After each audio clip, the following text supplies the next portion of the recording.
ফারুক, আপনাদের সবসময় মনে হয়, আমি জানি না কেন আপনাদের মনে হয় যে সবকিছু নেপথ্যে ভারত রয়েছে, অথচ ভারত কিন্তু আপনাদেরকে সমানে সাহায্য করে যাচ্ছে।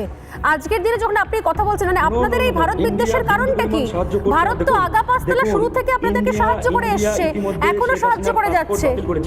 পাসপোর্ট বাতিল করার পরেও এরকম একটা খুনিকে ইন্ডিয়া কিভাবে আশ্রয় দেয়? দ্যাট মিনস ইন্ডিয়া হচ্ছে খুনিদের আশ্রয়দাতা, কারণ কোনো রাষ্ট্র উইদাউট পাসপোর্ট কোনো ব্যক্তিকে আশ্রয় নিতে পারে না। সেই জায়গায় ইন্ডিয়া এরকম একটা গ্রেট টেরোরিস্ট মহিলাকে আশ্রয় দিয়ে এই নিয়মগুলো আপনাকে কে বললো?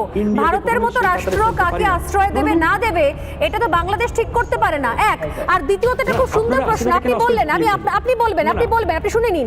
আপনি বললেন যে শেখ হাসিনা একজন চোর, চুরি করে পালিয়েছে, না হলে জনগণ তাকে মেরে ফেলতো, চুরি করে পালিয়েছে, সেই জন্য বেশ আপনি আমাকে একটা কথা বলুন ফারুক, সেদিনকে বঙ্গভবনে যারা গিয়েছিল তারাই কি বাংলাদেশের জনগণ, নাকি তারাও চুরি করতে গিয়েছিল? জানেন তারা কারা? আপনার কোনো আইডিয়া আছে?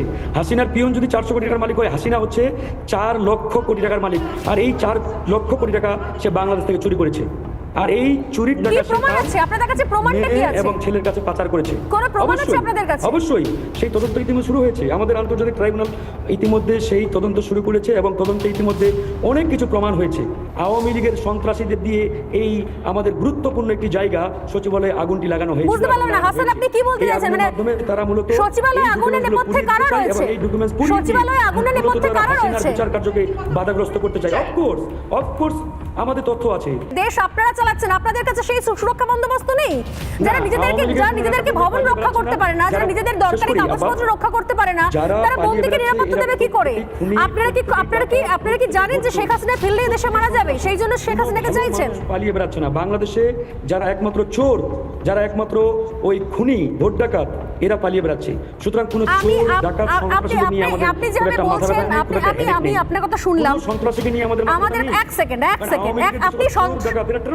সেকেন্ড হাসান, আপনি সন্ত্রাসের কথা বলছেন, একটু পরে ভেবে উত্তর দেবেন। লুৎফুজ্জামান বাবর কে? Who is Lutfozzaman Babar? কে পিন্টু?